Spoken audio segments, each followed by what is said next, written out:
مجھے لگا ان کے دل کتنے بڑے ہیں جو پانی میں ڈوب کر بھی تواضع کرنا نہیں بھولے۔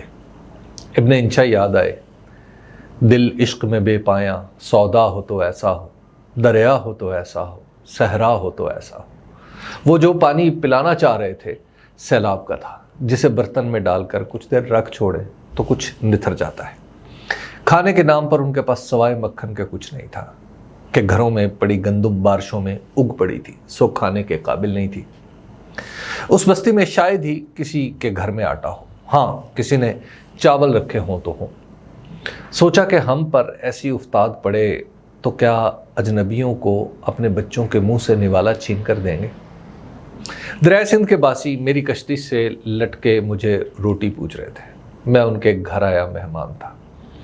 کشتی کے ملاح نے پانی کا کہا تو ایک نوجوان نے واپسی کے لیے ڈبکی لگائی اور ذرا سی دیر میں نہ جانے کس ترکیب سے پانی کی گاگر اور ایک گلاس لے آیا۔ مجھے اپنی بے بذاتی کا خیال رلائے دے رہا تھا۔ اس نوجوان کی مہمان نوازی دیکھی تو اپنا آپ خود غرضی کے سانچے میں ڈھلا ہوا لگنے لگا۔ میں نے پوچھا گزارا کیسے چل رہا ہے؟ ذرا شرما کر بولا، کبھی ادھار لے کر، کبھی بھینسوں کا دودھ پی کر۔ پھر کہا، بھینسوں کے چارے کا مسئلہ ہے لیکن اب انہیں بھی گیلا بھوسا کھانے کی عادت ہو گئی ہے۔ پوچھا بستی کے بچے کیسے ہیں؟ تو تین میں سے ایک جو بڑی عمر کا تھا بولا، سائیں بچے تو بچے ہوتے ہیں، بس کھیلنے کی جگہ نہیں مل رہی تو پریشان ہے۔ میں جو ان کا حال سننے وہاں پہنچا تھا، ان کی شکر گزاری دیکھ کر بے حال ہو کر واپس آیا۔ اگر زندگی کی کامیابی کا پیمانہ اپنی مرضی ہو تو قناعت آ جاتی ہے، اور دوسروں کے طے کردہ معیار کے مطابق ہو تو شہرت کی بھوک ہی ختم نہیں ہوتی۔ دریائے سندھ کے بطن میں رہنے والے یہ لوگ اپنی مرضی سے ایسے ہیں، سو ان کے دلوں میں قناعت اب غنا میں بدلتی معلوم ہوتی ہے۔ واقعی سندھ صوفیوں کی سرزمین ہے، اتنا بے غرض تو کوئی صوفی ہی ہو سکتا ہے۔ سکھر سے شکارپور جانے والی سڑک پر لکھی غلام شاہ تحصیل کے پاس ہی بستی ابراہیم شیخ کے سارے گھر یوں ڈھہ گئے جیسے بارش میں کاغذ کے مکان پانی ہو جاتے ہیں۔ یہاں کے سارے لوگ آج کل اپنے اپنے اثاثوں اور خاندانوں کے ساتھ سڑک کے کنارے بسے ہیں۔ ان کے اثاثے کیا ہیں؟ بس ایک پیٹی میں کچھ بستر اور چند چارپائیاں۔ ہاں کسی کے پاس ایک آدھ کرسی بھی دیکھی تھی۔ میں وہاں رات کو پہنچا، بچوں کو دیکھا تو شدید حبس اور مچھروں کی بھرمار میں بے سدھ سوئے پڑے ہیں۔ بڑے البتہ ہاتھ میں پنکھے جھلاتے ضرور نظر آئے۔ آج کل چولہا اس بستی کے مکینوں کے لیے اجنبی ہے، کیونکہ جلانے کو کچھ ہے نہ پکانے کو۔ آتا جاتا کوئی دے جائے تو خوب، ورنہ مانگتے نہیں۔ کچھ تقاضا ہے تو حکومت سے کہ اس ماحول میں پوچھ تاچھ لے تو ذرا دل کو قرار آ جائے۔ اس سے کچھ آگے سعد اللہ ناپر نام کا گاؤں ہے۔ اس گاؤں میں چند گھر پکے ہیں اور ان کے مکین بھی سڑک پر ہی مقیم ہیں، البتہ ہر روز کمر تک آئے پانی سے گزر کر اپنے گھروں میں پڑنے والی نئی دراڑیں دیکھاتے ہیں۔ قبرستان کو بھی پانی بہا کر لے گیا ہے۔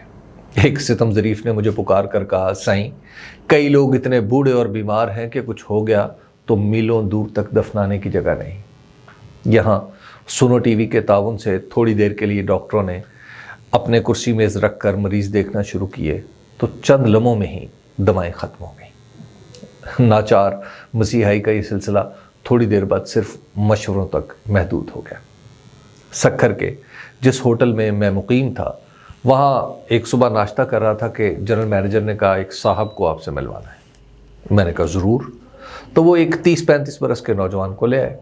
پتہ چلا شاہد ریاض نامی یہ شخص فیصل آباد سے اپنے خاندانی وسائل سے کئی ٹرک بھر کر چلایا، گاؤں گاؤں گھوم رہا تھا اور جس گاؤں کی کوئی مخصوص ضرورت پتہ چلتی گھر فون کر کے بتاتا اور فیصل آباد سے کئی ٹرک چل پڑتے۔ کہنے لگا ہر جگہ پانی کا مسئلہ ہے، اس لیے پانی کی 15-15 لیٹر کی بوتلیں بنوائی ہیں جو گھروں میں بانٹ رہا ہوں۔ وہ جس پریشانی سے یہاں کی مشکلات بتا رہا تھا وہ عجیب و غریب لگ رہا تھا۔ اس لیے نہیں کہ یہ باتیں میرے علم میں نہیں تھیں، اس لیے کہ میں اس وقت تک کئی جگہیں پھر کر آ چکا تھا۔ مجھے اس کی باتیں سن کر خیال آیا کہ ایک طرف سیلاب ہے اور دوسری طرف فیصل آباد کا یہ نوجوان ہے جو اپنے طور پر اس سیلاب سے نمٹنے لمبا سفر کر کے یہاں نکلا ہے۔ اجتماعی طور پر دیکھیں تو الخدمت ہے جو ہر درد کی دوا بنی بے آواز طریقے سے کام کرتی نظر آ رہی ہے۔ کسی نے کہا تھا دل بہل جائے گا سیلاب رکے نہ رکے، آؤ ایک ریت کی دیوار بنا لیتے ہیں۔